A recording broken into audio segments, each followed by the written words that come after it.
এখনকার দেখা যায় অনেক বাচ্চারা সালাম দিতে যান যত্রতত্র শপিং মলে যেয়েই আমরা ক্রেডিট কার্ডটা দিয়ে দিই। এই যে শিষ্টাচারটায় আসে কিন্তু ফ্যামিলি থেকে, অ্যাকসেপ্টেন্স অ্যান্ড গ্র্যাটিটিউড। বিয়ের আগে আমাদের কিন্তু অ্যাকসেপ্টেন্স অনেক বেশি থাকে। We talk about Bill Gates, we talk about Jack Ma, we talk about doctor Devi Shetty. আলিবাবার জ্যাক মা ও লেভেল পাস করতেই তো তার অনেকবার লেগে গেছে। Helicopter parenting. If you want to be good speaker, you need to be good listener. আমরা একটা বাচ্চার সাথে একটা বাচ্চার কম্পেয়ার করতে থাকি, বড় ভাইয়ের সাথে ছোট ভাইয়ের কম্পেয়ার করতে। তোমার বড় ভাই এত ভালো করেছে, তুমি কেন ভালো করবে না? 12 বছরের আগে কোনো 2 ডাইমেনশনাল মুভি দেখানো যাবে, 16 বছরের আগে কোনো 3 ডাইমেনশনাল মুভি দেখানো যাবে। আমি এমন একটা গোল সেট করলাম যেটা নাকি আমার পক্ষে সম্ভবই না করা। আমাদের জীবনেও আমাদের এক্সপেকটেশন যদি লিমিটেড থাকে তাহলে কিন্তু আমরা হ্যাপি থাকবো।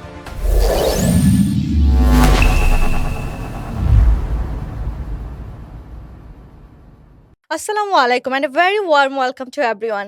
সবাইকে স্বাগত জানাচ্ছি আজকের বিশেষ আয়োজনে চলো ভালো থাকি, presented by supreme Valora hospital. চলো ভালো থাকির ফার্স্ট এপিসোডে আজকে আমরা আমাদের সাথে পেয়েছি ব্রিগেডিয়ার জেনারেল মির্জা বাকের সারোর আহমেদ স্যারকে। আসসালামু আলাইকুম স্যার। ওয়ালাইকুম আসসালাম। কেমন আছেন আপনি? ভালো, thank you very much. Sir, শুরুতেই আপনাকে একটু নিজের মতো করে পরিচয় করিয়ে দিতে চাই। আপনি নিজেকে কিভাবে পরিচয় করতে ভালোবাসেন? Thank you very much. আমি প্রথমেই সুপ্রিম ভ্যালোরা হসপিটালকে ধন্যবাদ জানাচ্ছি এই প্রোগ্রামটা স্পন্সর করার জন্য। প্রোগ্রামটা হচ্ছে চলো ভালো থাকি। তো আমি basically military person. I was in the military for a very long time. প্রায় আমার ট্রেনিং পিরিয়ড সহ প্রায় ৩৭ বছর আমি চাকরি করেছি এবং রিটায়ারমেন্টও গেছি ১০ বছর হয়। তো আমার ফাদারও ব্যবসায়ী ছিলেন। আমি সেই সুবাদে আফটার রিটায়ারমেন্ট আমিও ব্যবসাটা পিক করেছি। আমার ছোট একটা রিসোর্ট আছে মাওনাতে। নোয়াশপল্লীর থেকে আরো হুমায়ুন আহমেদের নোয়াশপল্লী থেকে আরো ৬ কিলোমিটার পশ্চিম। আচ্ছা সুবর্ণদিঘি রিসোর্ট আমার আচ্ছা রিসোর্টটার নাম। আর আরেকটা রিসোর্ট বানাচ্ছি গাজীপুরে, ছোট রিসোর্টের পাশে, the lifeline lodge and resort. ওটার চেয়ারম্যান আমি। আর এছাড়াও আমার টুকটাক ব্যবসা আছে। আর ব্যবসার ওকে বাইরে আমি সেশনস কন্ডাক্ট করি। আমি basically motivator, counsellor, leadership trainer, soft skills trainer and a parenting coach. Wow আমি at the moment parenting coaches association of বাংলাদেশের প্রেসিডেন্ট। সো আমার একটা গ্রেট প্যাশন এই সেশনস কন্ডাক্ট করা। বিভিন্ন ব্যাংকগুলোতে যাই আমি। আমার ১১টা ব্যাংক হয়েছে। Bangladesh bank training academy, Bangladesh institute of bank management, বিয়াম স্কাটন, কাতার এয়ারওয়েজের আমি রেগুলার স্পিকার। তারপরে বিভিন্ন সরকারি সংস্থাগুলোতে যাই, পিডিবি, আরএবি, বিভিন্ন জায়গায়। So that's what I love. এবং আমি আমার বাড়ি কুমিল্লা শহরের দক্ষিণ ঠাকুরপাড়ায়।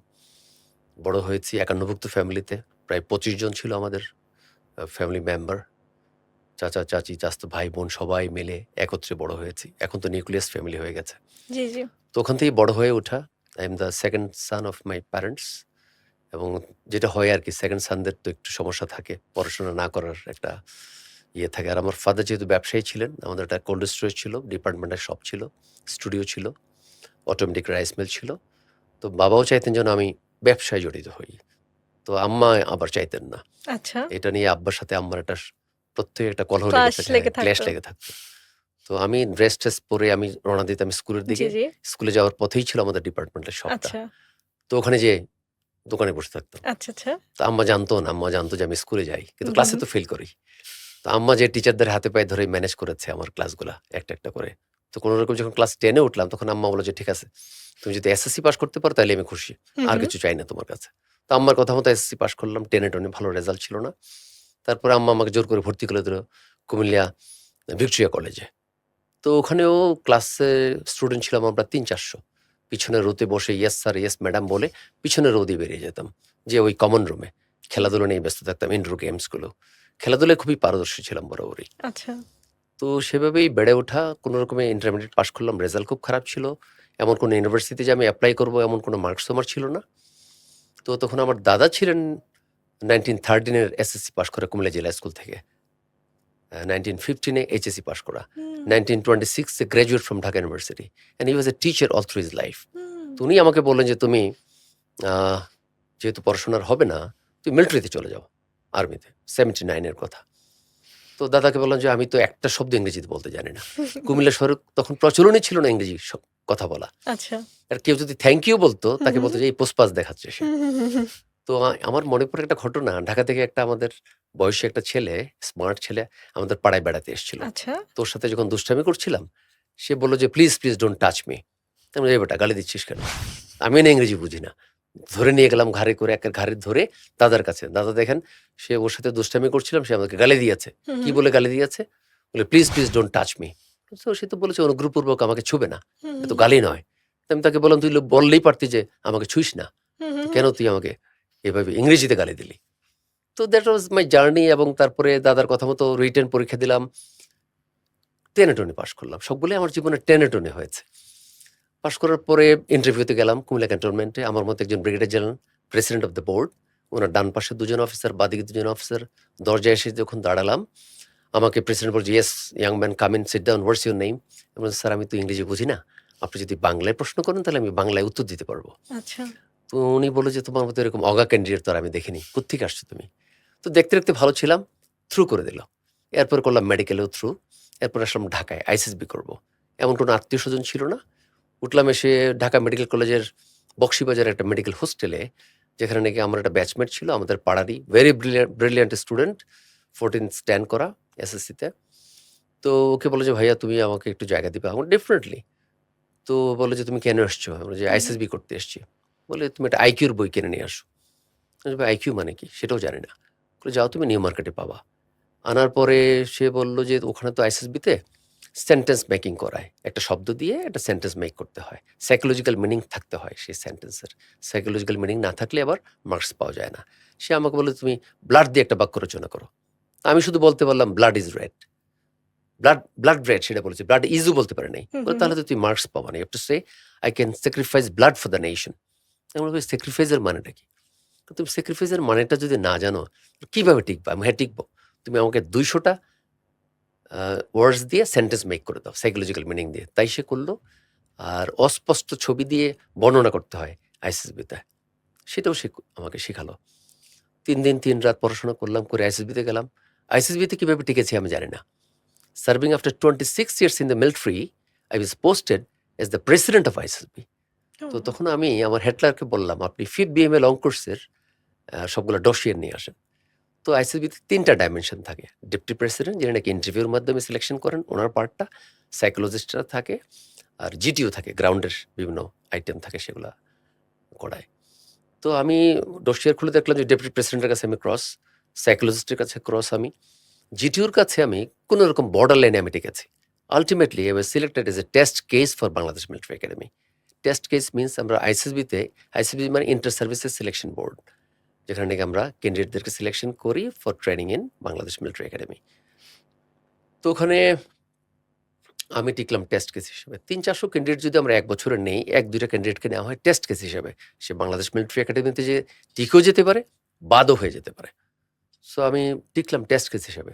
আমি ফার্স্ট ডেতে যখন বাস থেকে নামলাম, আমার মা ২ টা সুটকেস দিয়েছিল। অনেক ভারী, ভারী ২ টা হুম, হুম, সুটকেস। হুম। নামার সাথে, সাথে সিনিয়র ক্যাডেটরা এসে অকথ্য ভাষায় গালাগালি। "হোয়াটস ইউর নেম? This that." আমি তো বাংলায় উত্তর দিচ্ছি। ওরা বলে যে, "এটা বাঙ্গাল এসছে, ওকে ধর।" ওখান থেকে ২ টা সুটকেস মাথায় দিয়ে আমাকে ফ্রক জাম্প করে নিয়ে গেল ডরমেটরিতে, ০.৫ কিলোমিটার দূরে। ওখানে যেয়ে তো আমি একেবারে ২ সুটকেস ফেলে দিয়ে আমি মুখ থেকে একদম ফেনা বেরোচ্ছে। পরে আমাকে স্যুট-টুট পরা ছিলাম। স্যুট-টুট পরা অবস্থায় আমাকে নামিয়ে দিল ট্রেনে। সারারাত আমাকে সিনিয়ররা পানিশমেন্ট দিত। এভাবেই চলছিল আমার সময়। আর আমার সবচাইতে খারাপ সময়টা থাকতো, আমাদের ক্যাপ্টেন ব্যাগ ছিলেন আমাদের ইন্সট্রাক্টর এডুকেশন কোরের। উনার ক্লাসে আমাদের একটা এক্সটেম্পোর স্পিচ বা উপস্থিত বক্তৃতা থাকতো বাংলা এবং ইংরেজিতে ৩ মিনিটের জন্য। তো আমার টার্ন যখন আসতো, আমি একটা শব্দ বলতে পারতাম না। তখন ক্যাপ্টেন বেক বলতো যে, "okay, if you can't speak anything, go back to the class, put your both the legs up and hands down." Long arm position বলি এটা আমরা। তো ৫-৬ মিনিট রাত থাকতে পারতাম। আমি ফিজিক্যালি অলওয়েজ ভেরি স্ট্রং। তারপরে পা ২ টা পড়ে যেত ধাপ করে। তো ক্যাপ্টেন ব্যাক বলছে যে, "ওকে আসো, বক্তৃতা দাও।" "না স্যার, আমার ওই পজিশনটাই ভালো আমার জন্য।" তো পরের দিন যখন এই ক্লাসটা থাকতো আমাকে আর কিছু বলা লাগতো না। আমি ক্লাসের পিছন দিক দিয়ে ঢুকেই ওই পজিশনে চলে যেতাম। So that's how I was continuing. আমি জানি যে আমি বিএমএ থেকে বেরিয়ে যাবো। আমার পক্ষে আর ট্রেনিং কমপ্লিট করা সম্ভব না। বিএমএ তে ৪ টা টার্ম থাকে ৬ মাস করে। তো আমার সাথে যে টিকেছিল, he is from Dhaka, very smart, চমৎকার ইংরেজিতে কথা বলে, আর ফিজিক্যালি খুব উইক ছিল। তো ওর সাথে ট্রেড করলাম। "দোস্ত তোকে আমি মাইল টেস্টে পাস করাবো ধাক্কায়, ধাক্কায়। আর তুই আমাকে ইংরেজি শিখাবি।" সে আমাকে ইংরেজি শিখাতে শুরু করলো। আমি যাই, আই গো, আমি খাই, আই ইট, ঠিক সেভাবে। এবং ওকে আমি মাইল টেস্টে পাস করালাম ধাক্কায়, ধাক্কায়। আর মিলিটারিতে যে one of the 19 profile qualities আমরা দেখি আইসিএসবিতে। এর মধ্যে একটা সবচেয়ে বেশি ইম্পোর্টেন্ট, সেটা হচ্ছে কারেজ। কারো যদি কারেজ বা সাহস না থাকে সে he can't become a soldier or a military officer. তো আমাদের যখন বক্সিং কম্পিটিশন হলো, আমার অপোনেন্টকে আমার ধরাশায়ী করতে মাত্র 15 সেকেন্ড লেগেছে। তো এই কারেজ দেখিয়ে আমি I could somehow go to the second term. Second টার্মে ওঠার পরে আমি রিয়ালাইজ করলাম, আল্লাহ আমাকে যা দিয়েছে হাত, পা, চোখ সবাইকে তো আর অন্যদেরকে তো আর এক্সট্রা দেয়নি।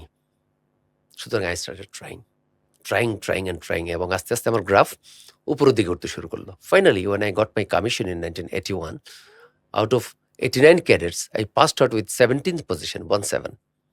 It was a great success for a test case. Undoubtedly it হ্যাঁ, ইজ। Great success. পরে চলে গেলাম কমিশন নিয়ে রাজেন্দ্রপুরে। কমিশন পাওয়ার পরে আমি I was too serious in the military. মিলিটারিতে মোস্ট অফ দ্য কোর্সে আমি বা ট্রেনিং আমি ফার্স্ট সেকেন্ড হওয়া। চায়নাতে আমি ট্রেনিং করেছি 85-এ, among many officers I stood first. আমেরিকাতে আমি করলাম ট্রেনিং 1989-এ। জি। তখন 58টা কান্ট্রির 100 অফিসার ছিল। Out of 100 officers, I topped the course and got the Outstanding Achievement Award. There was a great success for a Bangladeshi officer. So that's how I started my journey. এবং আমার স্টুডেন্টরা, আমি বিভিন্ন ইউনিভার্সিটিতে যাই, কলেজে যাই, স্কুলে যাই, অনেক স্টুডেন্টরা আমাকে জিজ্ঞেস করে, how could you pick up as a good speaker? তা আমি বলি যে আমার চাকরির শুরুতেই আমাদের একটা ব্যাটম্যান থাকে, হুম হুম 12-14 বছরের। হুম আমার হুম ব্যাটম্যানের নাম ছিল আনোয়ার। সরি, কারণ নাম যদি আনোয়ার থাকে আমাকে মাফ করে দিন। তো আনোয়ারকে বলতাম, তুই আমার সামনে বয়। হুম ও বসতো, ওর সামনে আমি বক্তৃতা দিতাম। সে বলল, স্যার আপনি কি বলেন, আমি কিচ্ছু বুঝি না। হারামজাদা, তোর বোঝার কিছু দরকার নাই, শুধু মাথাটা এরকম করবি। হুম হুম তো আনোয়ারকে দিয়ে শুরু করলাম। আনোয়ারের সামনে বক্তৃতা দিতেও আমার একটু কেমন কেমন জানি লাগতো। পরে বক্তৃতা দিতে শুরু করলাম সেকশন স্ট্রেংথ, মিলিটারি সোলজারদের সামনে, 9 জন সোলজারের সামনে। এরপরে করলাম একটা প্ল্যাটুন স্ট্রেংথ, 36 সোলজারের সামনে বক্তৃতা দেওয়া। কোম্পানি স্ট্রেংথ, 160 সোলজারের সামনে বক্তৃতা দেওয়া। ব্যাটালিয়ন স্ট্রেংথ, মোর দেন 400 সোলজারের সামনে বক্তৃতা দিয়ে আমার এই জার্নি শুরু হয়েছে। তো আমি যখন প্রেসিডেন্ট আইএসএসবি হয়ে গেলাম 2010-এ, তখন আমি প্রায় 72টা ট্রেনিং ইনস্টিটিউশনে আমি গিয়েছি, ইউনিভার্সিটি, কলেজ অ্যান্ড স্কুলস। বাংলাদেশের প্রত্যন্ত অঞ্চলে আমি বক্তৃতা দিয়ে এসেছি। তো রিটায়ারমেন্টের আগে আমি ড্যাফোডিল ইউনিভার্সিটি যেতাম মোটিভেশনাল স্পিচ নেওয়ার জন্য। আচ্ছা। তো ওখানে আমি রিটায়ারমেন্টের পরে 2016-তে 1 বছর আমি অ্যাডজাংক্ট ফ্যাকাল্টি ছিলাম। 1 বছর থাকার পর ছেড়ে দিয়েছি। ছেড়ে দিয়ে এখন আমি বিভিন্ন ইনস্টিটিউশনে যাই বক্তৃতা দেওয়ার জন্য। So that's my journey started thank in you this so much field. Sir thank you, আমাদের থ্যাংক সাথে ইউ, এত থ্যাংক ইউ, ডিটেইলি শেয়ার করার জন্য। Thank you. অ্যান্ড স্যার কোন বিষয়গুলো আপনাকে সবথেকে বেশি শেপ আপ করেছে বলে আপনার মনে হয়? সবচেয়ে বেশি যেটা আমি সবসময় ফিল করি, বাবা-মাকে জ্বালিয়েছি ছোটবেলায় খুব বেশি, এবং বাবা-মার প্রতি আমার একটা স্পেশাল ভালোবাসা গড়ে ওঠে যখন বড় হয়েছি। অ্যাডাল্টহুডে যখন চলে গেলাম, তখন ফিল করলাম যে I need to make my parents happy, এবং they are my strength. Till today whatever I do, আমার বাবা-মার কথা চিন্তা করেই আমি আমার সামনের দিকে আগাই। এটা একটা বিশাল ব্যাপার। আর ফ্যামিলি তো আছেই। ওয়াইফ, অবশ্যই। বাচ্চা-কাচ্চা, আত্মীয়স্বজন ভালো করলেই ওরা জানবে যে না, he is trying his best. Sir চলো ভালো থাকি প্রোগ্রামের এই পর্যায়ে আমরা আপনার কাছে একটু জানতে চাবো ভালো থাকাটা অ্যাকচুয়ালি আপনার কাছে কি? Thank you. ভালো থাকতে গেলে ৩ টা অ্যাসপেক্ট চলে আসে। একটা হচ্ছে যে আপনার ফিজিক্যাল হেলথ। জি। আপনার স্বাস্থ্য যদি ভালো না থাকলে মন ভালো থাকার সুযোগ নেই, অনেক কমে যায়। এবং আপনাকে হেলদি থাকতে হবে, ফিট থাকতে হবে, এবং ইউ হ্যাভ টু ফাংশনালি ভালো থাকতে হবে। ২ নম্বর হচ্ছে মেন্টাল অ্যান্ড ইমোশনালি ভালো থাকতে হবে। এটার মধ্যে আসে আপনাকে হ্যাপি থাকা। Whatever comes in, you have to be happy. এবং রাতে যখন শুতে যাব আমি, আমাকে হ্যাপি থেকেই কিন্তু শুতে যেতে হবে। তাহলে উইথ আ ঘুমটা ভালো হবে। Peaceful mind. Peaceful mind. এবং পিসফুল মাইন্ডটা কখন আসবে? আমি যদি কাউকে ক্ষতি না করি, কারোর নামে যদি খারাপ কথা না বলি, কারোর সাথে যদি ঝগড়া পিক আপ না করি, তাহলেই তো আমার মনটা শান্তিতে থাকবে। দিনের বেলা যদি আমি কারোর সাথে ঝগড়া পিক আপ করে ফেলি, রাতের বেলা কিন্তু আমার মধ্যে একটা দংশন আসবে যে কেন আমি ঝগড়াটা করলাম? তখন কিন্তু আমি শুতে গেলেও কিন্তু আমার ঘুম আসবে না। আমাকে বিট করবে সবসময়, তাই না? বাইট করবে। তো ওভারঅল লাইফ সার্কামস্ট্যান্সেস টাও চেঞ্জ করার ব্যাপার আছে। ফাইন্যান্সিয়ালি যদি আমি সলভেন্ট না হই, ভালো থাকা যায় না কিন্তু। আমার পকেটে টাকা নাই কিন্তু আমি আ স্ট্রাগল করছি, সেটাও একটা বিশাল অ্যাসপেক্ট কিন্তু। আমি যত সেশনস গুলো কন্ডাক্ট করি, I conduct about 76 sessions on soft skills. তো এটার মধ্যে যেকোনো সেশন কন্ডাক্ট করতে গেলে আমি সাইকোলজি অফ মানি একটা সেশন আমি ৫ মিনিটের জন্য বক্তৃতা দেই। What is psychology of money? এটার মেইন থিমটা হচ্ছে আমি কোনো সময় ইগোইস্টিক হব না অন্য কারোর পজিশনস দেখে। Suppose you are using iPhone 16 Pro or 17, যেটা চলে আসছে মার্কেটে। তো আমার কাছে আছে একটা পুরোনো মোবাইল। আমি যদি ওটা দেখে যদি আমি একটা egoistic হয়ে যাই এবং আমার কাছে টাকা নেই, I call my parents যে, "আব্বু আমাকে ৳2,00,000 পাঠাও, আমি একটা মোবাইল কিনতে চাই।" But your father doesn't have the ability to buy that mobile for you. তো why should I go for expensive gadgets, তাই না? মোবাইল বলি, ল্যাপটপ বলি, যেটাই বলি। আর একটা হচ্ছে যে চাকরিতে শুরু হলে পরেই আমাকে সেভিংসটা I have to be very careful about the savings. আমরা করি কি? খরচ করে যা উদ্ধৃত থাকে সেটা সেভ করার চেষ্টা করি। It's not correct. আমাকে আগে সেভ করতে হবে। Then I have to spend the money. Savings এর বেলায় আমি বলি, ওয়ারেন বাফেটও বলে যে 25-30% আমাকে সেভ করা উচিত। And if I am keeping my parents with you, I can save 5%, 10% or 15% maximum. কিন্তু সেভ করতে হবে। এবং আমি আরেকটা কথা বলি সেভিংস এর ব্যাপারে। আমরা ক্রেডিট কার্ড ইউজ করার ব্যাপারে খুবই কেয়ারফুল থাকতে হবে। আজকাল দেখা যায় যে বাংলাদেশে যত্রতত্র শপিং মলে যেয়েই আমরা ক্রেডিট কার্ডটা দিয়ে দিই। ওই ক্রেডিট কার্ড দিয়ে খরচ করতে গেলে কিন্তু কন্ট্রোল থাকে না টাকা-পয়সার। ক্যাশ টাকা খরচ করার মধ্যে যেটা একটা কন্ট্রোল থাকে, কষ্ট হয়। ক্রেডিট কার্ডে খরচটা চলে আসলে কিন্তু কষ্ট হয় না মনের মধ্যে। জি। অটোমেটিক্যালি দেখা যায় যে অনেক টাকা at the end of the month you understand যে কত টাকা চলে গেল। আর একটা হিডেন চার্জ থাকে ক্রেডিট কার্ডে ডেফিনিটলি। আমি যখন দেশের বাইরে যাই, অনলি আমি ক্রেডিট কার্ডটা ইউজ করি। আমি যখন বিদেশে ছিলাম, চায়নাতে ট্রেনিং করেছি 1985 এ। I saved about ৳2,00,000 1989 এ যখন ট্রেনিং করি ইউএসএ তে, I saved about ৳4.5 লাখ। 93 তে যখন আমি মোজাম্বিকে গেলাম অ্যাজ অ্যান ইউএন অবজারভার, তখন আমার কলিগরা, ফ্রেন্ডরা অনেক টাকা খরচ করে ওরা বাসা ভাড়া নিল। আমি বললাম, "না ভাই, আমি এত টাকা খরচ করে বাসা ভাড়া নিতে পারব না।" আমি ১২ তলা বিল্ডিং এর ১২ তলায় একটা রুম ভাড়া করলাম $১০০ পার মান্থ, যেটাতে লিফট ছিল না। এবং ডেইলি ৭-৮ বার আমি লিফট ছাড়াই উঠতাম আর নামতাম। বাজার নিয়ে আমি হেঁচড়িয়ে উঠেছি ১২ তলায়। But I saved the money and I invested my money. Very important. You have to save your money and invest your money. And I tried to save my money in the land property. I bought many lands. এখন বয়স যেহেতু বেড়ে গেছে, এখন আমার অনেক জায়গা বিক্রি করেছি এবং the money that I got, alhamdulillah, I'm quite solvent now. So people have to understand the money management. Focus থাকতে হবে আমার জীবনের। আমি যেটা করব, I need to have my focus.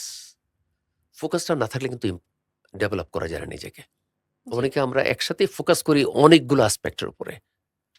Single অ্যাসপেক্টে আমাকে ফোকাস করতে হবে এবং I have to try my best to Achieve that.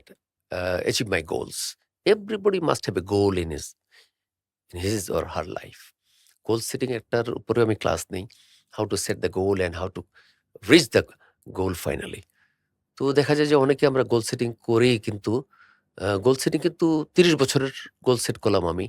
But it's a daily goal setting হতে পারে, উইকলি হতে পারে, ফোর্টনাইটলি হতে পারে, মান্থলি হতে পারে, 6 মান্থলি হতে পারে। ১ বছর, ২ বছর, ৫ বছর, ১০ বছর এভাবে এগিয়ে ফাইনালি ৩০ বছর পরে আমি কোথায় যেতে চাই? That is the goal setting. এবং প্রত্যেকটা মানুষেরই স্বপ্ন দেখা উচিত। আমি সবসময় বলি যে মানুষের স্বপ্নটা আমার নিজের সমান। আমি যতটুকু স্বপ্ন দেখব ততটুকু আমি যেতে পারবো if I try religiously. Sir, আমি পার্সোনালি আপনার কাছে জানতে চাইবো এটিকেটটাকে আপনি কিভাবে ডিফাইন করবেন? ২ টা জিনিস, একটা হচ্ছে কাস্টমস অ্যান্ড এটিকেট, এবং এই ২ টার উপরে আমি ক্লাস নেই। তো কাস্টম হচ্ছে প্রথা। একেকটা দেশের কাস্টম কিন্তু একেক রকম। আমাদের বাংলাদেশের কাস্টম কিন্তু ইন্ডিয়ার সাথে মিলবে না, পাকিস্তানের সাথে মিলবে না, আমেরিকা বা ইউরোপিয়ান কান্ট্রির সাথে মিলবে না। তো এটিকেট হচ্ছে শিষ্টাচার। এটা almost all over the world আমাদের বিহেভিয়ারাল অ্যাসপেক্টটা কিভাবে আমরা কন্ডাক্ট করব নিজেকে, সেটা হচ্ছে শিষ্টাচার। এবং আমাদের দেখা যায় আমরা আসলে দে- এই যে শিষ্টাচারটা আসে কিন্তু ফ্যামিলি থেকে। জি। আমরা অনেক প্যারেন্টসরা আমরা ফিল করি এই বাচ্চা কাচ্চাদেরকে শিষ্টাচার শিখাবে স্কুলের টিচাররা, which is not really possible. কারণ একটা টিচারের আন্ডারে স্টুডেন্ট থাকে তো ১০০, ১৫০, ২০০ স্টুডেন্ট। তো প্লাস টিচার স্কুলে ওরা খুব কম টাইম স্পেন্ড করে। এক্সাক্টলি কম টাইম স্পেন্ড করে। প্যারেন্টসরাই মূলত কিন্তু বাচ্চা-কাচ্চাদেরকে শিষ্টাচার শিখাবে। আজকালকার দেখা যায় অনেক বাচ্চারা সালাম দিতে জানে না। জানেই না কিভাবে চোখে চোখ রেখে সালামটা দিতে ইটস হয়। ভেরি শিখাবে আনফরচুনেট। Very unfortunate. প্যারেন্টসরাই শিখাবে সেটা। এবং চলতে ফিরতে গেলে দেখা যায় বাংলাদেশে কেউ কাউকে ধাক্কা দিল, সরিটাও বলে না। এবং আমি যেটা বলি উল্টা, যে আমাকে কেউ ধাক্কা দিলে আমি উল্টা বলি যে, "ভাই সরি, আমি বোধহয় খেয়াল করিনি আপনি আমাকে ধাক্কা দিয়ে দিয়েছেন। আমি সবসময় একটা এক্সাম্পল দেই। মিরপুর ডিএইচএস আমি মাঝে মধ্যে বিকালবেলা হাঁটতে বেরোই ফুটপাত দিয়ে। তো একদিন একটা ভদ্রমহিলা দাঁড়িয়েছিলেন তার ১০-১১ বছরের একটা ছেলেকে নিয়ে। তো আমি যখন হেঁটে যাচ্ছিলাম হঠাৎ হুম, করে বাচ্চারা তো দাঁড়িয়ে থাকতে পারে না। লাফ দিল এরকম। হুম, লাফ হুম, দিয়ে হুম, এসে আমার ঘাড়ে পড়ল। আমি বললাম, "বাবা sorry, sorry, excuse me, sorry আমাকে মাফ করে দাও।" হুম, হুম। আঙ্কেল ধাক্কাটা তো দিলাম আমি। আপনি যে সরি বলছেন। সরি বলছি এই কারণে আমি যদি এই ফুটপাত দিয়ে হেঁটে না আসতাম তাহলে তুমি আমাকে দেখতেও না, মারতেও না। বললাম, "আরে এটা তো আরো অদ্ভুত আঙ্কেল।" সে তার মাকে জিজ্ঞেস করছে, "মা দেখো লোকটা জানি কিরকম। ধাক্কা দিলাম, সরি বলছে, আবার বলছে যে এই রাস্তা দিয়ে যদি না হেঁটে আসতো তাহলে নাকি আমি ধাক্কাই মারতাম না।" তো ওই ভদ্রমহিলা না উনি একটা ভালো ফ্যামিলি থেকে এসেছেন। উনার বাবা-মা নিশ্চয়ই উনাকে শিষ্টাচার শিখিয়েছেন। শিখিয়ে বড় করেছেন। This very G, G, G. Important, very important.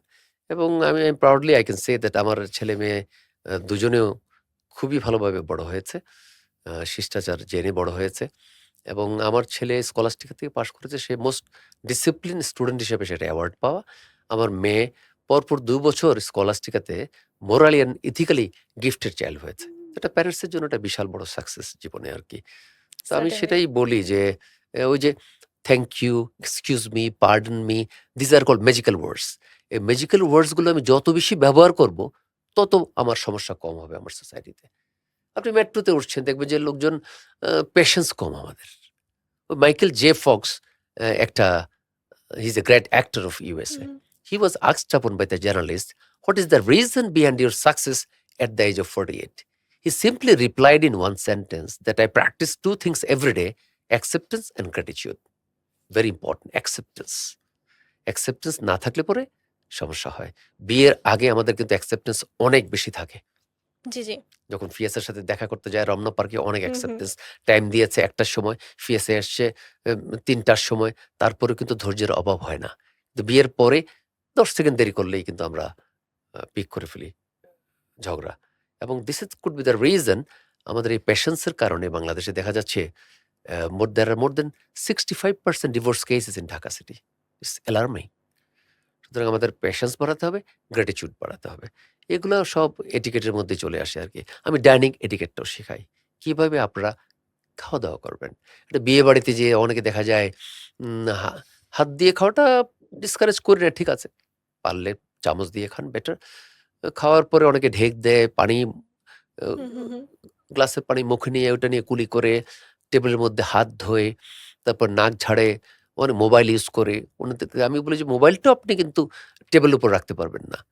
মোবাইলটা সাইলেন্ট করে পকেটে রাখতে হবে। লেডিসদের জন্য সাইলেন্ট করে পার্সের মধ্যে রাখতে পারবেন। পার্সটা আপনি টেবিলের উপর রাখতে পারবেন। ইট has to be kept on the ground. আপনি বুফে খেতে গেলেন। বুফেতে আমরা একটা লাইনে দাঁড়াই। জি। খাবার যখন নিচ্ছি পাহাড়ের মতো খাবার নিচ্ছি। এত উঁচু করে। দেখতে খুবই খারাপ লাগে। তাই না?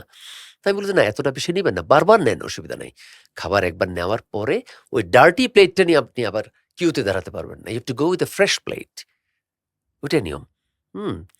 তো এই জিনিসগুলো আমাদের অনেক কিছু জানার আছে। আমি যে এই ড্রেস আপ করলাম, জি। অনেকে দিনের বেলায় আমরা আ লাইট স্যুট পড়তে পারি। দিনের বেলা আমরা ডার্ক স্যুটও পড়তে পারি। ডার্ক স্যুট ইস এ ফরমাল ড্রেস। কিন্তু রাতের বেলায় আমি কিন্তু লাইট স্যুট পড়তে পারব না। রাতের বেলা আমাকে অবশ্যই ডার্ক স্যুট পড়তে হবে। এগুলো আমরা অনেকে জানি না। এই যে টাইটা পড়লাম আমি একটা লাইট কালারের সাথে আমার টাই পড়তে হবে। Not with a dark shirt. Young generation পরে ডার্ক No, শার্টে no, sir. কালো You শার্টের have সাথে very good fashion sense না, as না, না, well. না। কিন্তু আমাকে লাইট শার্টের সাথে টাই পড়তে হবে। ডার্ক শার্টের সাথে না। হুম? দিস ইস ভেরি ইম্পোর্টেন্ট এবং টাইয়ের লেংথটা কতটুকু হবে? আমার ওয়েস্ট লেভেল পর্যন্ত আমার টাইয়ের লেংথটা হবে। টাইটা এক্কেবারে এত লম্বা হবে না যেটা আমার ছাগলের কানের মতো নড়ছে। অনেকে আবার এই টাইয়ের লেংথটা আবার এই ছোট করে দিয়ে রাখে। শর্ট। দেখতে খুবই আনস্মার্ট লাগে। দেয়ার আর মেনি থিংস। টাইয়ের নটটা যে বাঁধলাম, এটা কি এত্ত বড় হয়ে গেছে সিঙ্গারের মতো? That has to fit in hmm. Within my collar. এবং অনেকে দেখা যায় যে কলারের বাটন না লাগিয়ে ঝুলে আছে শার্টটা, ওখানে টাইটা লাগিয়েছে। টাইটাও ঝুলছে, কলার তো খোলাই। There are many aspects on etiquette. There are many things. I conduct session on mutual trust bank এ এই টপিকের উপর আমি সেশন কন্ডাক্ট করি ৮ ঘন্টা। হুম। সকাল ১০টা থেকে বিকাল ৬টা পর্যন্ত। ডিটেইল এবং arrow mutual trust bank is also very much interested for their candidates বা ফর দেয়ার এমপ্লয়িজ ওদেরকে কিভাবে এটিকেটটা শেখানো যায়। এই আমার ২২ তারিখেও ২ টা সেশন আছে। ২২ তারিখে সকালে আছে একটা পূবালী ব্যাংকে এটিকেটের উপরে। আবার ২:৩০ থেকে ৩:৩০ পর্যন্ত আছে আমাদের ট্রাস্ট ব্যাংকে। সো এটিকেটের উপর আমি ম্যাক্সিমাম জায়গাতে আমি এটিকেটের উপরে ক্লাস নিচ্ছি আরকি। Sir, I heard discipline is very important for you, but what might be the reason behind it? Not for me discipline only. Discipline for the whole nation, discipline for the whole Undoubtedly, world. yeah. হ্যাঁ? If we are not disciplined, জীবনে successful হওয়া very difficult. And punctuality and discipline কিন্তু পাশাপাশি আসে। আমি যদি punctual না থাকি, ডিসিপ্লিন না থাকি, জীবনে উন্নতি করা সম্ভব না। আমি তো বললাম আমি ট্রেনিং পিরিয়ড সহ আমি চাকরি করেছি সেনাবাহিনীতে ৩৭ বছর। রিটায়ারমেন্টে গেছি ১০ বছর। আলহামদুলিল্লাহ এই ৪৭ বছরের মধ্যে ১ সেকেন্ড লেট হওয়ার আমার কোনো ঘটনা নেই। আজকে যে আসলাম, আজকে আপনাদের প্রোগ্রাম ছিল ৩ টায়। আমি এখানে চলে এসেছি ১টা ৪০ এ। ১ ঘন্টা ২০ মিনিট আগে আমি এসেছি। সুতরাং আমি কোনো সময় চান্স নেব না যে লেট হওয়া। এই যে সময়ানুবর্তিতা বা It is the punctuality reason of your very success. Important to succeed. এটা খুবই এবং যারা সাকসেসফুল হয়েছে জীবনে বড় যারা বিল গেটস বলেন, ওয়ারেন বাফেট বলেন, আ জ্যাক মা বলেন, জি। এরা সব আর্লি রাইজার। ঘুম থেকে উঠবে খুবই সকালে। এবং ওরা বলে যে সকালে যে ৩ ঘন্টার সময় আমার হাতে চলে এসছে, এই ৩ ঘন্টা যখন আমি কাজ করব, অন্য রেস্ট অফ দ্য ওয়ার্ল্ড এ যারা নাকি দেরি করে উঠছে ঘুম থেকে ১১টা ১২টায়, ওদের থেকে তো আমি এগিয়ে গেলাম। স্যার, এতটা ডিসিপ্লিনড লাইফ লিড করতে, করতে কখনো স্ট্রেসড হয়ে যান কিনা? আ ইট ডিপেন্ডস। ডিসিপ্লিন থাকতে গেলে কিন্তু একটু স্ট্রেস আসবেই। কিন্তু আমি পার্সোনালি আমি এটা স্ট্রেস হিসেবে নেই না। এবং স্ট্রেস রিলিফ করার জন্য আমি আমার ক্লাসে বলি আ মেডিটেশন, ডিপ ব্রিথিং এক্সারসাইজ। আমি ক্লাসে দেখাই কিভাবে ডিপ ব্রিথিং এক্সারসাইজ করতে হয়। ওইটা করলে পরে স্ট্রেস কমে আসে। আর যদি কাউন্টিং করলেও কিন্তু স্ট্রেস কমে আসে। Suppose you are in a trouble with your friend, ফ্রেন্ডের সাথে ঝগড়া হলে পরে আমি ১ থেকে ১০ পর্যন্ত গুনি। আত্মীয়স্বজনের সাথে ঝগড়া হলে ১ থেকে ২০ পর্যন্ত গুনি। হুম, হুম। বাবা-মার সাথে ঝগড়া হলে আমি ১ থেকে ৩০ পর্যন্ত গুনতাম। আর ওয়াইফের সাথে ঝগড়া হলে উল্টা গুনতে হবে। ১০০ থেকে নিচের দিকে ১০০, ৯৯, ৯৮, ৯৭, ৯৬, ৯৫ এবং উপর থেকে নিচে সাঁই করে স্ট্রেস কমে যায়। হুম। তো স্ট্রেস রিলিফের জন্য ডিসিপ্লিন থাকতে গেলে একটু স্ট্রেস আসবেই। কিন্তু little bit of stress is required for the sports people particularly. যারা ১০০ মিটার স্প্রিন্ট দৌড়াচ্ছে, ১০০ মিটার সুইমিং করছে, একটু স্ট্রেস হলে পরে তাদের গাটা গরম হয়। নাহলে কিন্তু গা গরম হয় না। ওটা that is required, little bit of stress is required for those kind of sports. কিন্তু বেশি স্ট্রেস আবার খারাপ। স্ট্রেস বেশি হলে পরে হাইপারটেনসিভ হয়ে যেতে হয়। You are a doctor, you know it very well. তো হাই প্রেশার হয়ে যায়। সুতরাং স্ট্রেসটা নেওয়া যাবে না। আমি যদি এক্সারসাইজ করি রেগুলারলি, দৌড়াদৌড়ি করি, তাহলে কিন্তু আমার স্ট্রেস লেভেলটা কমে আসে। জাপানিজরা আমাদের এক্সারসাইজটা আরো সহজ করে দিয়েছে। রিসেন্টলি ওরা বলছে, আগে আমরা জানতাম যে প্রতিদিনই ১ ঘন্টা আমাকে হাঁটতে হবে। নো, ওরা বলছে যে ০.৫ ঘন্টা হাঁটো। ০.৫ ঘন্টার মধ্যে অ্যা ৩ মিনিট করে ভাগ করে ওরা। ৩ মিনিট আমি আস্তে হাঁটবো, পরবর্তীতে ৩ মিনিট আমি হাঁটবো ব্রিস্ক ওয়াক বলে যেটাকে। নরমাল ওয়াকিং এবং জগিং এর মাঝখানে যে স্পিডটা তাকে বলে ব্রিস্ক ওয়াক। প্রথম ৩ মিনিট আস্তে হাঁটা, পরবর্তী ৩ মিনিট ব্রিস্ক ওয়াক, পরে আবার ৩ মিনিট আস্তে হাঁটা, এভাবে ৩০ মিনিট পার করব। এবং সপ্তাহে ৫ দিন। অনেক ইজি করে দিয়েছে। তো হাঁটলে পরে, এক্সারসাইজ করলে পরে, খেলাধুলা করলে পরে স্ট্রেস অনেক কমে আসে। আমি পার্সোনালি আমি গল্ফ খেলি। যেদিন আমি গল্ফ খেলি ওদিন আমার মনটা খুবই ভালো থাকে। ৯ হোল গল্ফ খেললেও আমার প্রায় ২.৫ ঘন্টা ৩ ঘন্টা লেগে যায়। ওই সময়টা আমার বেস্ট টাইম আমার মনে হয় ২৪ ঘন্টার মধ্যে। And I really enjoy that. যেকোনো খেলাধুলা, কেউ যদি গল্ফ না খেলে যেকোনো ফুটবল খেলুক, ব্যাডমিন্টন খেলুক, যেকোনো খেলাধুলা করলেই স্ট্রেস লেভেল নেমে আসবে। আজকাল বাচ্চাদের তো সুযোগ নেই খেলাধুলা করার। জি স্যার। আ আমি ইয়ের সময় করোনার সময় ডিজিটাল প্যারেন্টিং এর উপর আমি ক্লাস নিয়েছি। তখন বাচ্চাদেরকে বলতাম, তোমরা যেহেতু বাইরে যেতে পারছো না, ঘরের ভিতরেই খেলো। লুডো খেলো, দাবা খেলো, ইনডোর গেমস আরো আছে। ক্যারাম বোর্ড খেলা যায়। গ্যারেজের মধ্যে একটা বাস বাস্কেটবল খেলা যায় একটা নেট দিয়ে। বহু কিছুই করা যায়। ওগুলো পারলে ওগুলো করতে হবে যদি মাঠে যাওয়ার সুযোগ না হয়। স্যার, আপনি তো প্যারেন্টিং কোচেস অ্যাসোসিয়েশন অফ বাংলাদেশের প্রেসিডেন্ট। সো আপনার থেকে একটু প্যারেন্টিং নিয়ে শুনতে চাই। প্যারেন্টসরা আজকাল কিন্তু বাচ্চাদের লেখাপড়া নিয়ে অসম্ভব সিরিয়াস। এবং স্কুলে দেখা যায় একটা বাচ্চা যদি যে খুব ভালো করেছে, সে ২০ এ ২০ পেয়েছে একটা স্পট টেস্টে।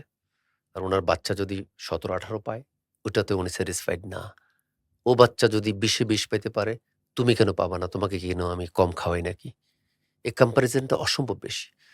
গার্ডিয়ানরা যখন স্কুলে যায়, এক গার্ডিয়ান আরেক গার্ডিয়ানকে বলছে যে, "আপা, আমার বাচ্চাটা না ও লেভেলে ৬ টাতে এ পেয়েছে।"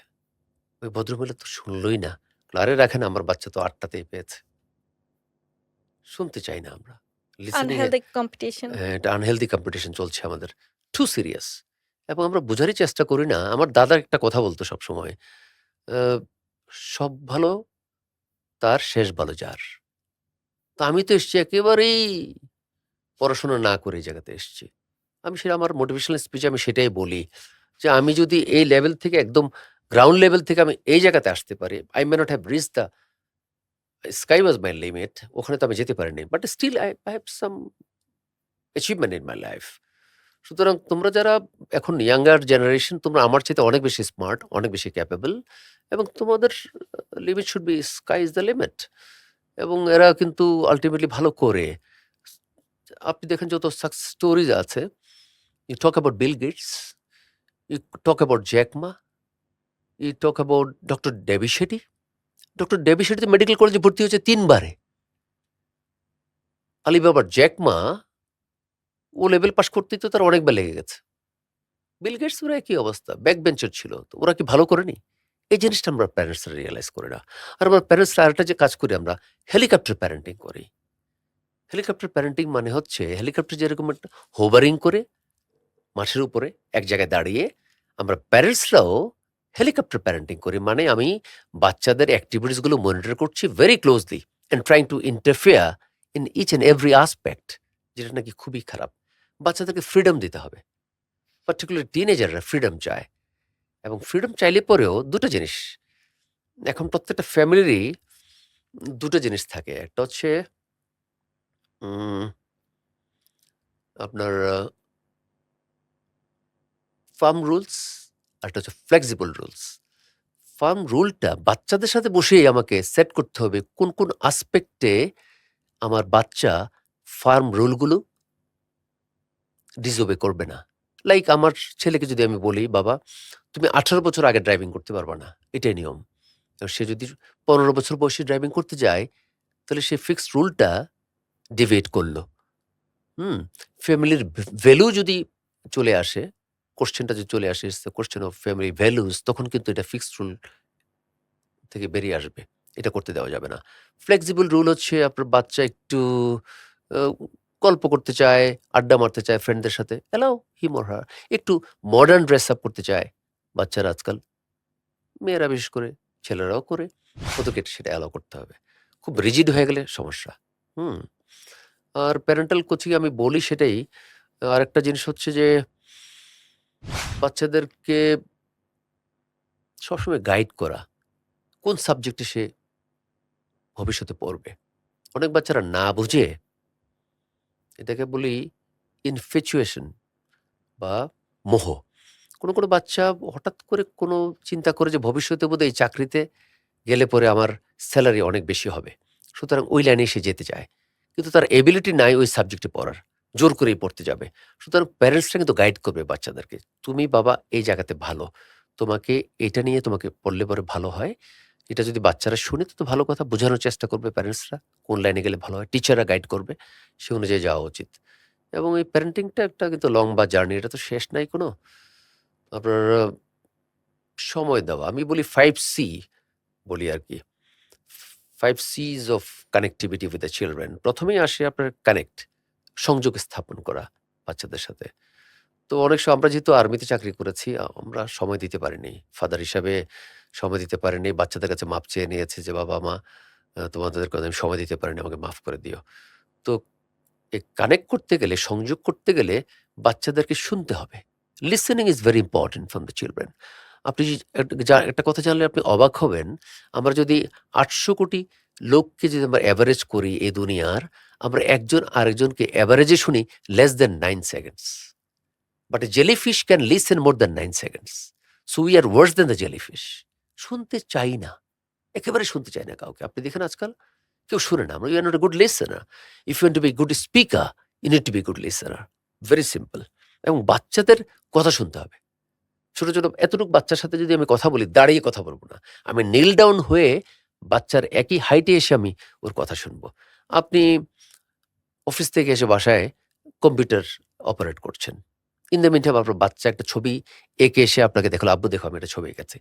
এটা যদি আপনি সরিয়ে দেন, "না এখন আমার টাইম নেই, পরে নিয়ে এসো।" এই যে বাচ্চাটা ডিসকারেজড হলো, সে আর ছবি আঁকবে না। So you have to encourage your children all the time.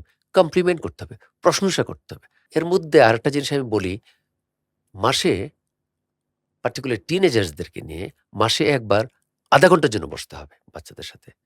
Two know their minds. ওদের প্রবলেমগুলো কি হচ্ছে না হচ্ছে, কি সমস্যা হচ্ছে এগুলো নিয়ে। আর টডলার এবং মিড স্কুলার যারা আছে, টডলার আপনি ৬ বছর পর্যন্ত টডলার, ৬ থেকে ১১ পর্যন্ত আমরা মিড স্কুলার বলি। ওদেরকে আমরা টাইম দেব মাসে একবার ০.৫ ঘন্টা। 5C এর ৪ নাম্বার পয়েন্ট হচ্ছে কম্পেয়ার করা। আমরা একটা বাচ্চার সাথে আরেকটা বাচ্চার কম্পেয়ার করতে থাকি।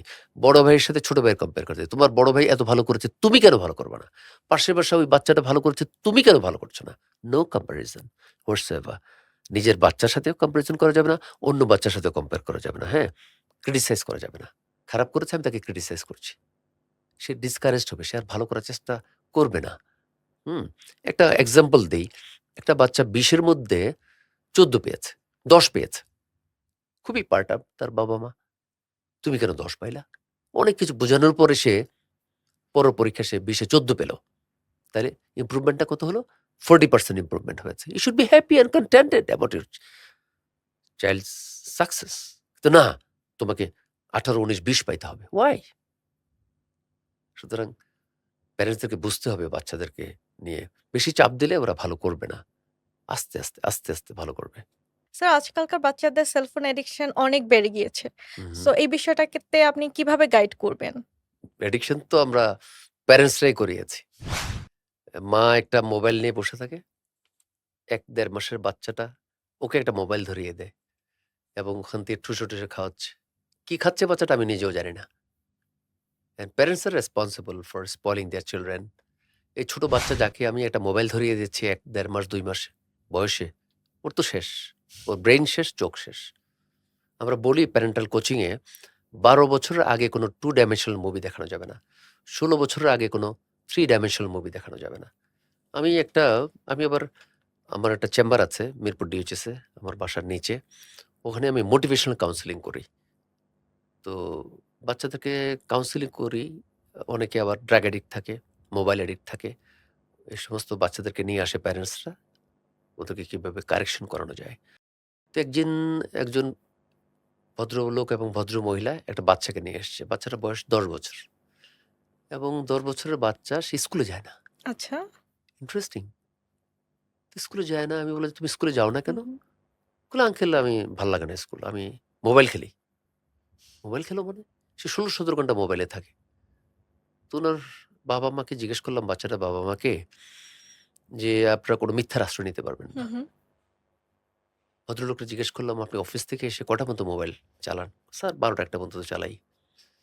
উনার ওয়াইফকে জিজ্ঞেস করলাম, "আপনি কটা পর্যন্ত চালান?" "স্যার আমিও ১২টা-১টা পর্যন্ত।" "বাসায় কে থাকে?" "আমার আব্বা-আম্মা, শ্বশুর-শাশুড়ি।" "উনারা মোবাইল চালায়?" "হ্যাঁ স্যার ওনারাও চালায়। ওনারাও ১২টা-১টা পর্যন্ত থাকে।" পুরোটা ফ্যামিলি একটা মোবাইল এনভায়রনমেন্টের ফ্যামিলি। বাচ্চাটা কি বসে থাকবে নাকি? কতক্ষণ বাবারটা নেয়, কতক্ষণ মারটা নেয়, কতক্ষণ দাদারটা, দাদিরটা, নানারটা, নানিরটা যেটা ফ্রি পায় সেটাই টেনে সে মোবাইল টিপতে থাকে। তোকে ১ম দিন ২.৫ থেকে ৩ ঘন্টা ওকে বুঝালাম যে, "বাবা তুমি কি হতে চাও ভবিষ্যতে?" হুম। বলল, "আমি পাইলট হব।" বললাম, "তুমি যে পাইলট হতে চাও, তুমি যতক্ষণ মোবাইল টিপছো তোমার তো চোখ নষ্ট হয়ে যাবে। এবং চোখ নষ্ট হয়ে গেলে তুমি পাইলট হতে পারবে না।" কই, "তাই নাকি আঙ্কেল? এটা তো জানি না। And you have to be minimum a graduate to become a pilot." কই, "তাই নাকি আঙ্কেল?" ঠিক আছে আঙ্কেল তাহলে আমি মোবাইল চালানো ছেড়ে দেব। ১ মাস পরে আবার প্যারেন্টস আমাকে রিং করল যে, "স্যার আমি আবার আসতে চাই আমার বাচ্চাটাকে নিয়ে।" "কেন?" "স্যার আবার তো সে স্কুল যাওয়া বন্ধ করে দিয়েছে।" আসার পর আমি আবার জিজ্ঞেস করলাম প্যারেন্টসকে, "আপনারা কি আপনাদের মোবাইল চালানো বন্ধ করেছেন?" "সরি স্যার করি নাই।" "তাহলে আপনার বাচ্চাটা কিভাবে করবে?" "We are responsible."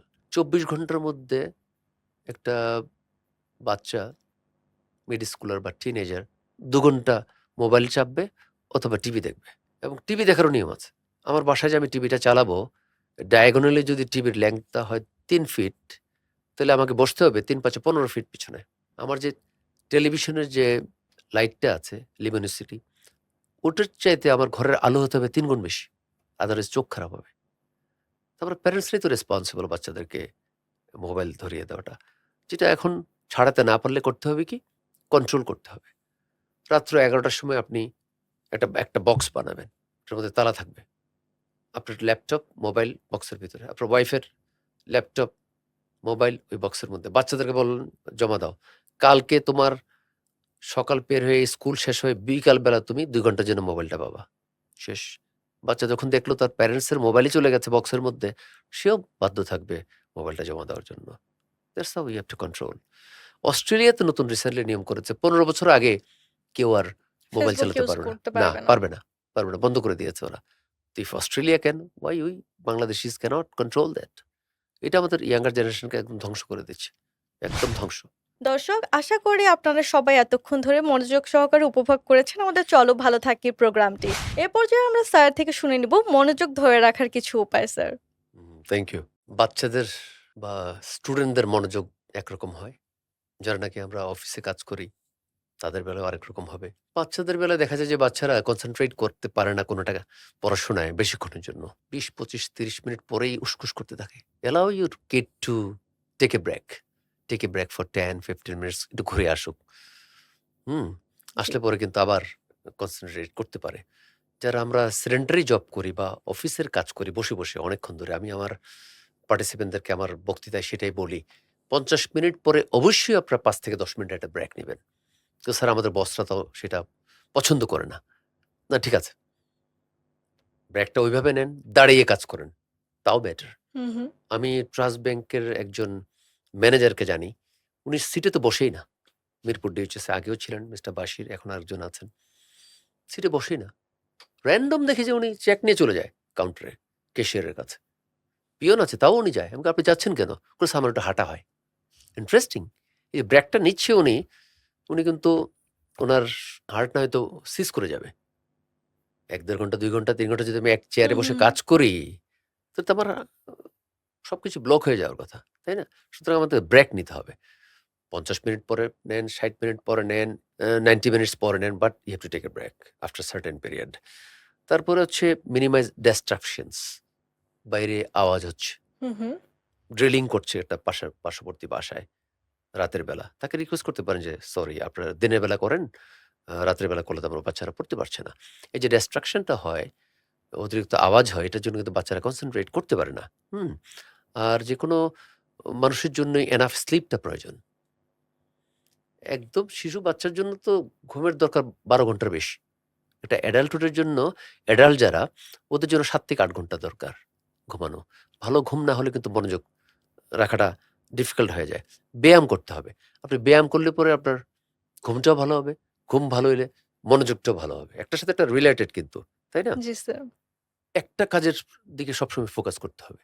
একই সাথে যদি আমি কয়েকটা কাজ নিয়ে বসে যাই, তাহলে কিন্তু কোনটাই আপনার মনোযোগ দিয়ে করা যাবে না। একটা সিঙ্গেল কাজের প্রতি আমাকে ফোকাস দিতে হবে। তাই না? এবং যেকোনো গোলই যেটা আমি সেট করব, it has to be manageable goal. আমি এমন একটা গোল সেট করলাম যেটা নাকি আমার পক্ষে সম্ভবই না করা। তখন আমার মনোযোগ ডিস্ট্রাকশন হবেই। সুতরাং এটা it has to be manageable goal. Sir, অনেক সময় দেখা যায় যে আমরা একজন আরেকজনের থেকে অনেক বেশি এক্সপেক্ট করে ফেলি। সো এই এক্সপেকটেশনটা মিট না হলে দেখা যায় আমরা হার্ট হয়ে যাই। সো ওইটা কি করে আমরা ব্যালেন্স করতে পারি? আমাদের জীবনেও আমাদের এক্সপেকটেশন যদি লিমিটেড থাকে তাহলে কিন্তু আমরা হ্যাপি থাকবো। আমি যদি এক্সপেক্ট করি যে আমি চাকরিতে ঢুকেছি, within 3 years I have to buy a new car, যেটা আমার এবিলিটিতে নাই, সেই এক্সপেকটেশন আমার থাকা উচিত নয়। I should save my money, invest my money, and after a long time, when I'm financially solvent, তখনই তো করব। একটা আ জায়গায় আমি শুনছিলাম যে একজন ভদ্রলোক উনার ৳20,000 উনার লোন নিয়েছে। নিয়ে উনি আবার দেখা যাচ্ছে যে উনি একটা নতুন গাড়ি কেনারও চিন্তা করছেন। তো আপনি একদিক দিয়ে আগে লোনে জর্জরিত, আবার একটা গাড়ি কিনবেন। তাহলে তো আপনার এক্সপেকটেশন আপনার ম্যাচ করছে না। If we can limit our expectations তাহলে কিন্তু হ্যাপি থাকা যায়। তাই না? জি স্যার। এটা কিন্তু খুবই ইম্পোর্টেন্ট একটা জিনিস। ভেরি হ্যাঁ? Important sir. অল্পতে সুখী থাকা, অল্পতে তুষ্ট থাকা। Very important. এখন আমাদের দুনিয়াতে দেখা যায় যে চাহিদাটা আনলিমিটেড হয়ে যাচ্ছে আমাদের। খুবই আনলিমিটেড হয়ে যাচ্ছে। আমি একটা এক্সাম্পল দেই। Sure sir. আমেরিকাতে ফ্লোরিডাতে আমার একটা ফ্রেন্ড আছে। তার একটা গ্যাস স্টেশন আছে। তার গ্যাস স্টেশনে একটা ছেলে কাজ করত। ইয়াং ছেলে, ১৮-১৯ বছর বয়সে। ওখানে আবার লটারি কিনে না? জি। ওই লটারিতে সে কয়েক মিলিয়ন ডলার পেয়ে গেল। হুম। এবং টাকাটা পাওয়ার সাথে, সাথে ওর মাথা খারাপ হয়ে গেছে।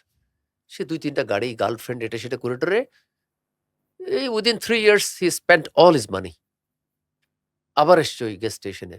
আমার ফ্রেন্ডের কাছে চাকরির জন্য। আমার ফ্রেন্ড বলল, "তুমি না কয়েক মিলিয়ন ডলার লটারি পেলে তুমি আবার এসছো কেন?"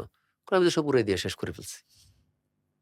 বাট মানুষের কোনো চিন্তা নাই। অ্যা মানে কতটুকু খরচ করছে সে, তার কোনো কন্ট্রোল নাই আরকি নিজের উপরে। সুতরাং we should limit our expectations, যে কতটুকু আমার দরকার দুনিয়াতে। Last but not the least, sir mentorship এর ভূমিকা আপনার জন্য কতটা ইম্পর্টেন্ট?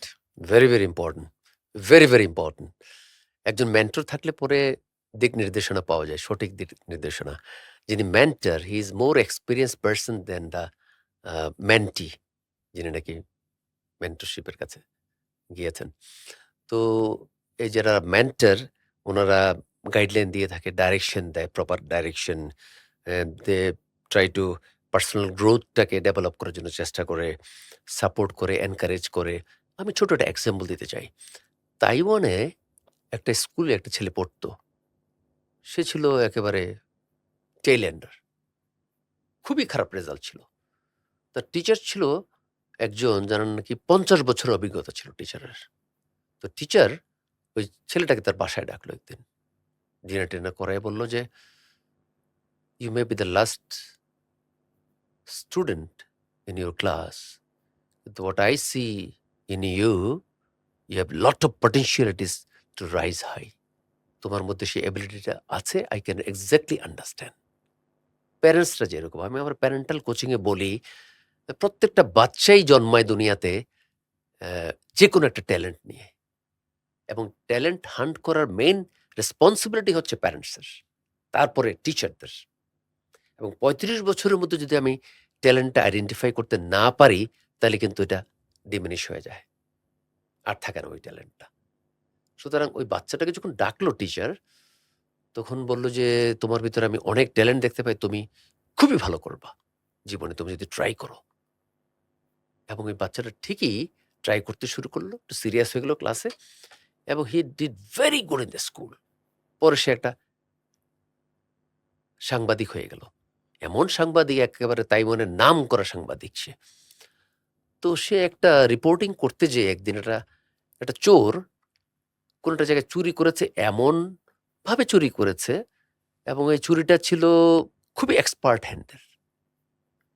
তো সে চুরির বর্ণনা দিয়ে লাস্ট লাইনে সে চোরকে খুবই প্রশংসা করেছে। যে চুরিটা করেছে তার মতো এরকম ট্যালেন্টেড চোর এই দেশে কেউ নাই। Is really talented.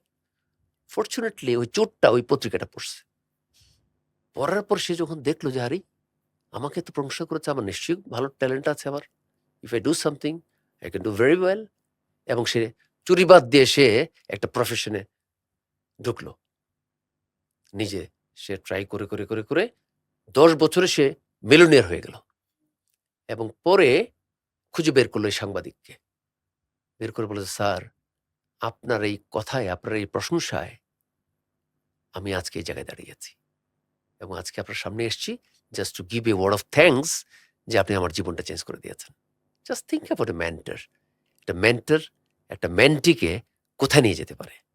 Through guideline and direction, proper direction. Very important, very very important. Important.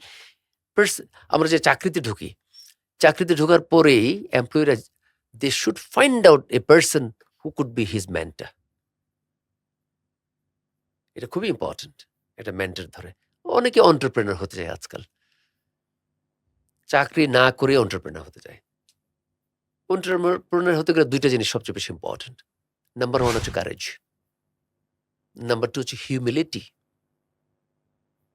এবং কারেজ এবং হিউমিলিটি দেখায় তো এন্টারপ্রেনার হওয়া যাবে না।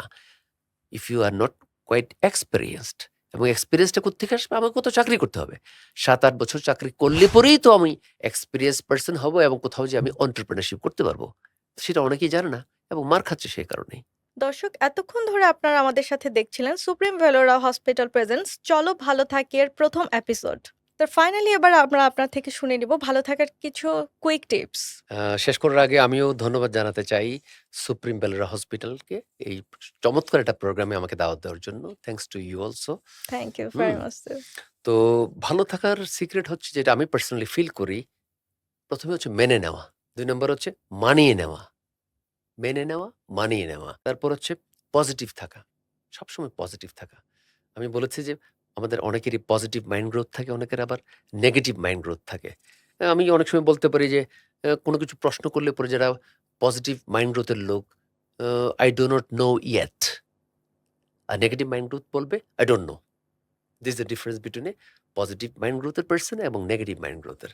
এবং যারা পজিটিভ মাইন্ড গ্রোথের ব্যক্তিত্ব থাকে এরা খুব ভালো করে। বিভিন্ন জায়গায় ব্যাংকে যখন অ্যাডভার্টাইজমেন্ট দেয় তারা এমপ্লয়ি নেওয়ার জন্য নাম্বার 1 রিকোয়ারমেন্টটা আমি দেখি ক্যান ডু অ্যাটিটিউড আছে কিনা। That means can do attitude মানে পজিটিভ অ্যাটিটিউড আছে কিনা। তাকে যদি কোনো একটা কাজ দেওয়া হয় সেই কাজটা সে উইলিংলি নিচ্ছে কিনা, সিনসিয়ারলি করছে কিনা। That is what is called can do attitude, and this very important. আর এক্সপেকটেশন বা চাহিদাটা সীমিত থাকা। চাহিদা বেশি থাকলেই কষ্ট বাড়ে। Limit your expectations. তারপর কাউকে আঘাত না দেওয়া। আঘাত দিলে রাতে ঘুমাবে না, আমি বলেছি আগেও, তাই না? আর secret of living well and longer কিভাবে? Eat half. যতটুকু খাওয়ার কথা ছিল আমি অতটুকু খাবো না, অর্ধেক খাবো। অর্ধেক খেলে পরে আমি স্লিম থাকবো, ভালো থাকবো। বেশি খেলে পরেই দুনিয়ার সমস্যা শুরু হয়।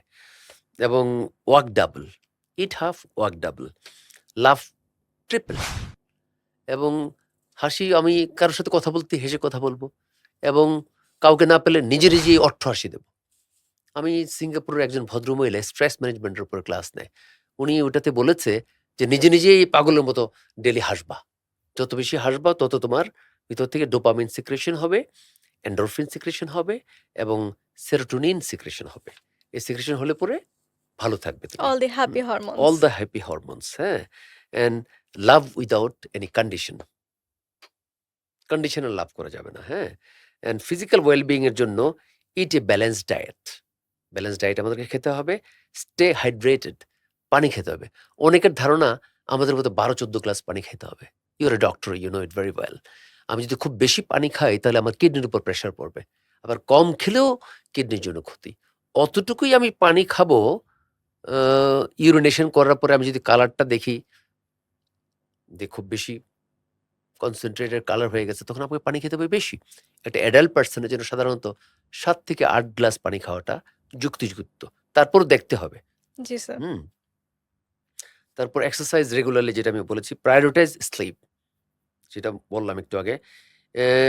Avoid harmful habits like smoking, alcohol, এগুলা অ্যাভয়েড করতে হবে ভালো থাকার জন্য। হুম। তারপরে স্ট্রেস ম্যানেজমেন্ট করতে হবে, যেটা আমি আগেও কভার করেছি। সোশ্যাল বন্ডিংটা বাড়াতে হবে। আমাদের মধ্যে অনেকে আমরা জানি কিন্তু অনেক কিছু, কিন্তু আমাদের কমিউনিকেশন স্কিলের প্রবলেম আছে। ইন্ট্রোভার্ট, কারোর সাথে এক্সপোজড হতে চাই না, নিজের মধ্যেই থাকি, গুটিয়ে থাকি। গুটিয়ে থাকা যাবে না। অনেক বাচ্চাদেরকে ছোটবেলা থেকেই ফ্রেন্ডদের সাথে কমিউনিকেট করাটা শেখাতে হবে বাচ্চাদেরকে। আহ, ইন্ডিয়ার যে এক্স প্রেসিডেন্ট ছিলেন, ওই যে আবুল কালাম আজাদ, ডক্টর আবুল কালাম আজাদই তো উনি একটা কথা বলতেন যে প্রত্যেকটা মানুষেরই মিনিমাম 4 থেকে 5টা ফ্রেন্ড থাকতে হবে, ক্লোজ ফ্রেন্ড। এবং তার জীবনে যদি একটা ফ্রেন্ড চলে যায় বা মারা যায় তাহলে পর আরেকটাকে অ্যাড করো। আর 4 থেকে 5 জন ফ্রেন্ড থাকা খুবই প্রয়োজনীয়। এ বাচ্চাদের জন্য খুবই ইম্পর্টেন্ট। স্টুডেন্ট যাদের কথা বলি আমি, প্যারেন্টসদের কথা বলি। না হলে পরে they can't interact with others, they can't communicate with others. I may be very knowledgeable, তো আমি যদি কমিউনিকেটই করতে না পারলাম, এই নলেজের তো কোনো আর মিনিং থাকে না, তাই না? Very important. And be kind to the people. Kindness is very important. Be kind to the people, be kind to the poor people. এবং কাইন্ড যদি থাকি, আমি যদি একটা সাহায্য করি একটা লোককে, রাতের বেলা আমার ঘুমটা ভালো হবে। ওই যে যত হ্যাপি হরমোনগুলা সিক্রেশন হয়, কারোর সাথে ভালো ব্যবহার করলে হয়, তাই না? জি ইন্টারেক্টিভ স্যার। থাকলে হয়। হুম। আর প্রিভেন্টিভ কেয়ার, যেটা নাকি প্রতিরোধকমূলক কেয়ার আমরা নিতে পারি, যে রেগুলারলি আমরা হেলথ চেকআপ করতে হবে আমাদের। প্রেশার মাপা, ডায়াবেটিসের পরীক্ষা করা। হুম। প্র্যাকটিস গুড হাইজিন, লাইক হাত ধুয়ে খাওয়া, তারপরে আপনার টুথব্রাশিং করা। আমি আমার ওই যে ক্লাসে বলি, এটিকেটের ক্লাসে, যে ২ বার মিনিমাম ব্রাশিং করতে হবে। সকালে ঘুম থেকে উঠে, আরেকবার ঘুমাতে যাওয়ার আগে। তো রাতে আমি ডেন্টিস্টের সাথে কথা বলেছি, রাতে খাওয়ার ০.৫ ঘন্টার মধ্যে আবার ব্রাশিং করা যাবে না। তাহলে নিকেলটা নষ্ট হয়ে যায়। খাবার আধা ঘন্টা পরে আমাকে টুথব্রাশ করতে হবে। আর ব্রাশিংয়ের পর আর কিছু খাওয়া যাবে না। রাতে বিছানায় যাওয়ার আগে অবশ্যই পা ধুয়ে বিছানায় যেতে হবে। ময়লা পায়ে বিছানায় যাওয়া যাবে না। There are many things. এতক্ষণ ধরে আমাদের সাথে থাকার জন্য আপনাদেরকে অসংখ্য ধন্যবাদ। দর্শক, ভালো থাকার নতুন নতুন টিপস নিয়ে দেখা হবে নেক্সট এপিসোডে আবার নতুন একজন গেস্টের সাথে। সে পর্যন্ত ভালো থাকুন, সুস্থ থাকুন। ধন্যবাদ সবাইকে।